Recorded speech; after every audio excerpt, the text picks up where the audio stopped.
Para começarmos a entender o livro de Apocalipse, ou livro das Revelações, temos que ter em mente as linhas de tempo em que os acontecimentos descritos ocorrem. A primeira linha se inicia muito antes do nascimento de Cristo, passando por sua morte e indo até algum momento no passado.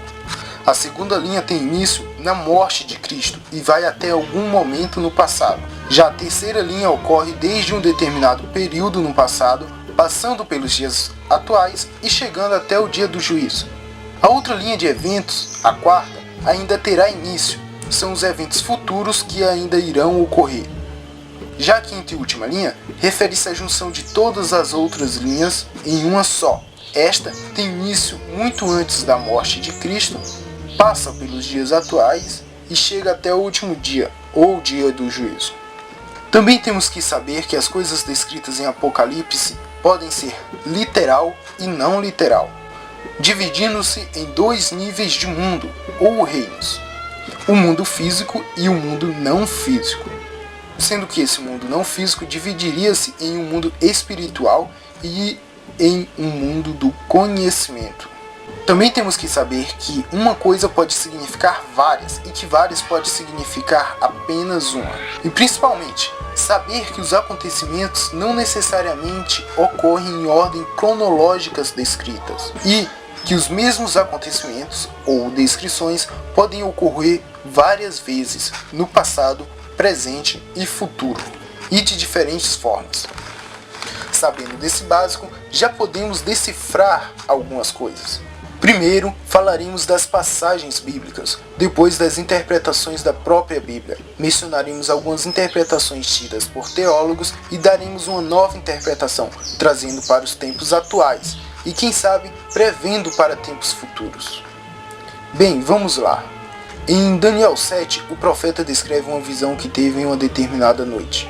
Na visão, ele viu saindo do mar agitado 4 grandes monstros. O primeiro era um leão com asas de águia. O leão foi posto em pé como um homem, e suas asas foram arrancadas. Foi dada a ele, segundo algumas versões da Bíblia, uma mente humana, segundo outras versões, um coração humano. O segundo ser, a sair das águas, era parecido com um urso. Este se levantou nas patas de trás e tinha 3 costelas na boca. E foi dito a ele: vá e coma muita carne. A terceira besta a surgir era semelhante a um leopardo. Este tinha 4 cabeças e 4 asas. A este ser foi dado autoridade para governar, ou domínio. Um quarto animal também surgiu. Este era diferente dos demais, terrível, espantoso e muito forte. Com dentes de ferro e unhas de bronze, ele despedaçava e devorava suas vítimas. O que sobrava, ele esmagava com as patas de trás. Ele ainda tinha 10 chifres, sendo que um outro chifre nasceu arrancando outros 3. Este chifre tinha olhos como de ser humano e uma boca que falava com muito orgulho. O curioso sobre este ser é que ele não era semelhante a nenhum outro animal, já que não existe essa comparação como nos outros anteriores. E a ele não foi dado e nem dito nada. Em Apocalipse 13, descreve os mesmos seres de forma resumida, como uma junção dos 4 em apenas um. Lá diz que o monstro que subia do mar parecia com um leopardo de 7 cabeças, pés de urso, boca de leão e 10 chifres. Em cada chifre, uma coroa ou diadema, e em uma das suas cabeças o ser tinha recebido um golpe mortal, mas havia conseguido curar-se. Também havia blasfêmias escritas em si. Este ser recebe poder de um dragão de 7 cabeças e 10 chifres, que é tido na Bíblia como a figura do diabo. Já no capítulo 11 do livro das Revelações, é citada uma cidade onde as 2 testemunhas são mortas e os seus corpos ficam expostos. Espiritualmente, essa cidade se chama Sodoma ou Egito. Depois da ressurreição das testemunhas, há um grande terremoto e a 10ª parte da cidade é destruída. Já no capítulo 14 fala de 3 anjos passando no céu. O segundo anjo passa dizendo sobre a queda da grande Babilônia. No capítulo 17 de Apocalipse é descrito uma prostituta, cheia de pedras preciosas e ouro, segurando uma taça com vinho e montada em um monstro vermelho de 7 cabeças e 10 chifres, com blasfêmios escritos em si. Na testa da mulher estava escrito: a Grande Babilônia, mãe de todas as prostitutas e das pessoas imorais do mundo. A mulher estava embriagada com o sangue do povo de Deus e dos que tinham sido fiéis a Jesus. Já todo o capítulo 18 de Apocalipse descreve a queda da Grande Babilônia, toda a sua desolação e como os navegantes e comerciantes lamentam a sua ruína, além de um pedido para que o povo de Deus saia dela. Estes são os capítulos base que nós vamos trabalhar. A própria Bíblia tem algumas interpretações sobre essas visões tidas pelos profetas. E vários teólogos também. Vamos ver algumas delas. Em Daniel, os monstros que sobem do mar, segundo um anjo, significa 4 reis, ou reinos, sendo que o 4º reino será diferente, devorará toda a terra e a pisoteará. Já os 10 chifres são 10 reis que sairão deste reino. Depois deles, um outro rei, diferente, se levantará e falará contra Deus e os seus santos, que estarão em seu poder por um tempo, tempos e meio tempo, que é 3 anos e meio. E também tentará acabar com os atos religiosos. Já segundo os teólogos, os 4 monstros correspondem aos 4 metais da estátua do rei Nabucodonosor, em Daniel 2, sendo que o leão e a cabeça de ouro correspondem ao próprio rei Nabucodonosor e ao seu reino, a antiga Babilônia. O segundo animal e metal representam a Média, Pérsia, o terceiro, a Grécia e o quarto, Roma. Para alguns, o 4º animal também representaria um antigo rei, Alexandre, o Grande, rei da Grécia. Só uma observação sobre a estátua do sonho do rei Nabucodonosor. Os pés da estátua, que é de ferro misturado com barro, seria a atual União Europeia. Já o último chifre, que vem depois dos outros 10, segundo alguns, seria Antíoco III Epífanes, rei da Síria entre 175 e 165 a.C. Em 167, Antíoco conquistou Jerusalém e tentou acabar com a religião dos judeus, proibindo a circuncisão e profanando o templo. Para ter ideia, em 3 dias foram massacradas cerca de 8.000 pessoas, entre mulheres, idosos e crianças. Ainda cerca de 40.000 foram vendidos como escravos. Para outros, o último chifre seria Vespasiano, que depois do suicídio de Nero tornou-se imperador após a ascensão e queda de Galba, Otão e Vitélio. Esse foi um período conhecido como o Ano dos 4 Imperadores. Já o monstro que sobe do mar, que é uma junção dos 4 seres de Daniel, a Bíblia não tem uma interpretação direta. Os primeiros leitores de Apocalipse entendiam que esse monstro era símbolo do Império Romano, que estava perseguindo e matando o povo de Deus. A cabeça com ferida de morte simbolizava Nero, que cometeu suicídio e todos achavam que ressuscitaria. As blasfêmias escritas no monstro eram referentes aos títulos dos imperadores romanos, que, além de exigirem que todos os adorassem dizendo o imperador é o Senhor, eles tinham títulos de Salvador ou Filhos de Deus. Títulos que eram considerados pelos cristãos blasfêmias quando aplicados a um ser humano. A cidade onde as testemunhas são mortas e ressuscitadas, segundo alguns, é provavelmente Jerusalém, e o seu nome simbólico, Sodoma, refere-se à grande idolatria e pecado que estava na cidade, como menciona os livros de Isaías e Ezequiel. Já a queda da Grande Babilônia, exclamada pelo segundo anjo no capítulo 14, seria referente à maneira de falar sobre a cidade de Roma, inimiga do povo de Israel. Roma caiu como a antiga Babilônia, que também era inimiga de Israel, sendo que a Babilônia foi tomada por Ciro II, rei da Pérsia, em 539 a.C., e Roma foi tomada pelos Érculos em 475 d.C.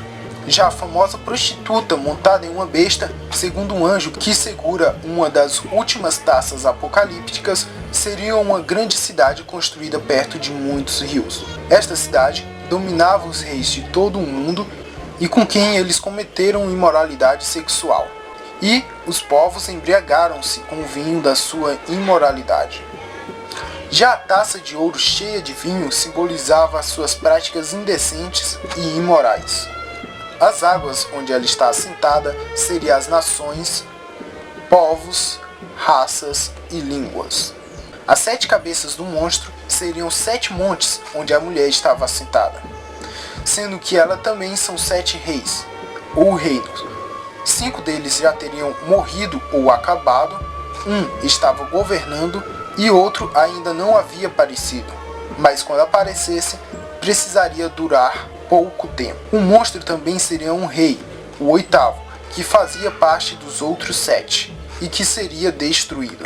Já os 10 chifres seriam 10 reis que ainda não teriam começado a governar, mas reinariam com o monstro durante 1 hora. Esses 10 reis estariam de acordo entre si e dariam ao monstro o seu poder e autoridade. Estes lutariam contra o cordeiro. Esses 10 chifres odiariam a prostituta e a deixariam nua. Eles comeriam a sua carne e queimariam o resto no fogo. Segundo alguns teólogos, a grande cidade ou mulher seria a cidade de Roma, já a besta, o Império Romano. As 7 cabeças do monstro seriam os 7 montes onde a cidade de Roma foi construída. Segundo outros, os 7 montes seriam 7 reinos. 5 já teriam acabado, um ainda existia e o outro ainda não era vindo, mas quando viesse teria que durar pouco tempo. Este reino que não era vindo poderia ser o governo de Hitler, que da mesma forma perseguiu os judeus e durou pouco tempo, como a profecia diz. Mas e agora? Tirando Hitler da jogada, todas essas profecias foram cumpridas até no máximo 500 depois de Cristo. Como é que fica os outros 1500 anos? Bem, se considerarmos que essas visões foram cumpridas apenas no reino ou plano físico, podemos considerar o plano não físico, que é dividido no reino espiritual e no reino do conhecimento. Podemos considerar que esse plano não físico aconteceu posteriormente, ou seja, ainda irá acontecer. Bem, vamos começar pela visão de Daniel, os 4 monstros e o que eles seriam nos tempos atuais, nos tempos modernos. Os monstros saem do mar. O mar ou águas sempre referem-se aos povos. No geral, referem-se a todo conhecimento ou consciência coletiva humana. Se os monstros saíram da consciência humana, eles podem ser muito bem qualquer coisa que o homem pode criar ou desenvolver, desde reinos a ideias. Entendendo que elas já aconteceram em forma de reinos, vamos para as ideias. O primeiro, o leão, poderia ser uma ideia, uma invenção a qual o ser humano se apaixonaria com amor à primeira vista, já que ao leão foi entregue um coração humano. Ou uma invenção a qual o ser humano ficaria maravilhado pelas suas possibilidades de evolução e de consciência. Teria que ser algo que rapidamente se espalharia, mas de certa forma logo seria substituído, já que as asas do leão foram arrancadas. A radiodifusão teve início em 1920 e foi quando se tornou um importante meio de massas para o entretenimento e notícias. O rádio espalhou-se de forma rápida, todos passavam um dia escutando. Ele foi o primeiro importante meio de comunicação instantânea em grande escala. Mas o rádio, de certa forma, foi logo substituído pela TV, ou se preferirem, o urso com 3 costelas na boca. A televisão começou a popularizar-se já no final dos anos 30, mas foi apenas depois da Segunda Guerra Mundial que a TV se efetivou de forma melhor, tornando-se nos anos 50 o principal meio de moldar a opinião pública. Com imenso poder sobre as massas até nos dias atuais, é indiscutível que ela praticamente detém os 3 poderes, até mesmo elegendo presidentes. Claro que depois do rádio e da TV você já deve prever que o terceiro animal, o ser de 4 cabeças e 4 asas, seria a internet. Desde os anos 90, a rede global de computadores vem conquistando rapidamente o seu espaço, além da sua velocidade literal. Com amplo conhecimento contido em si, a rede está de olho em tudo e em todos, nos 4 cantos do globo. A grande rede também pode ser vista como a grande cidade, ou prostituta, já que a besta da visão de Daniel recebeu domínio, e por ter mais cabeças e ser a única com asas, ela se põe nessa posição na junção de todas as feras em Apocalipse. Já a prostituta, estando sentada sobre a besta vermelha, também indica uma posição de domínio sobre ela. Mas não é apenas isso. Apocalipse chama espiritualmente a cidade onde as duas testemunhas são mortas de Sodoma ou Egito. Em outra parte é relacionada a prostituta com a grande cidade. Sodoma era um lugar de grande idolatria e, é claro, putaria.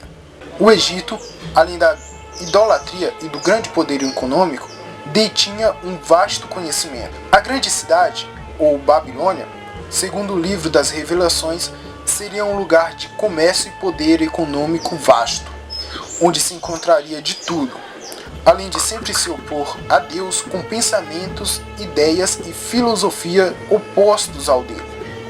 E a prostituta? Bem, todos já sabem. Agora é só pensar onde se encontraria tudo isso em um único lugar no mundo inteiro nos dias de hoje. Claro, na internet, mãe de todas as prostitutas, já que ela é movida à pornografia, e estando assentada sobre os 7 montes, ou 7 continentes econômicos. O lugar onde todas as nações, línguas, tribos e raças se embriagam. A grande rede onde Cristo também foi crucificado, pois na internet também há pecado. Já que a internet é a prostituta, resta saber quem são os chifres que vão acabar comendo toda a sua carne. Os chifres, ou reis, que comem a prostituta, não dessa forma que você está pensando, são tipos diferentes de reis, já que eles estão de acordo entre si e têm domínio sobre a prostituta, mesmo ela tendo domínio sobre todos os reis do mundo. Bem, se eles são reis que concordam entre si e têm poder e domínio sobre o que já tem domínio e poder, eles bem que poderiam ser físicos. Isso mesmo, físicos, ou, em sua maioria, físicos quânticos, e as suas coroas talvez um título nobre. Que loucura, não?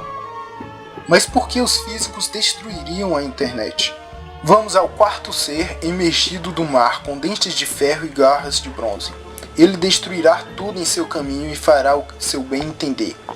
Este ser de ferro bem que poderia ser a inteligência artificial, ou quando os seres humanos transferirem as suas mentes para os computadores. Sendo uma inteligência artificial, transformaria o ser humano em um ser criador, justificando porque Daniel não o descreve semelhante a nenhum outro animal da natureza. Talvez pela inteligência artificial se infiltrar na internet, todos terão que queimar os seus computadores, celulares ou cortar todo tipo de comunicação com a rede. Talvez seria neste momento que a 10ª parte da rede cairia e 7.000 pessoas morreriam. Sendo assim, todos optariam pela queda e o fim da grande rede de computadores, acabando assim com a grande Babilônia, prostituta, internet. Mas isso tudo citado até agora aconteceu ou acontecerá no mundo físico e do conhecimento. E agora, no mundo religioso e espiritual. Para isso, temos todas as teorias sobre o Papa ser a besta e a Igreja Católica está criando o Anticristo. São tantas teorias que eu já estou ficando cansado. E aí, o que você acha? O que seria tudo isso dito em Apocalipse? Este único livro da Bíblia ao qual há uma promessa para quem o ler e uma punição para quem o modificar. Este livro enigmático. Bem, assine o canal para ver outros livros e outras teorias mirabolantes. Envie para o seu amigo ateu de internet para ele também ver e dar a sua opinião sobre o que acha. Observação: bem que a internet poderia ser o mar de onde as bestas saem, já que o mar é conhecimento e nações, tribos e línguas, reinos e povos. Pense sobre isso, reflita. No próximo vídeo provarei a existência e a não existência de Deus através da física quântica. Por isso, assine o canal. E até o próximo vídeo.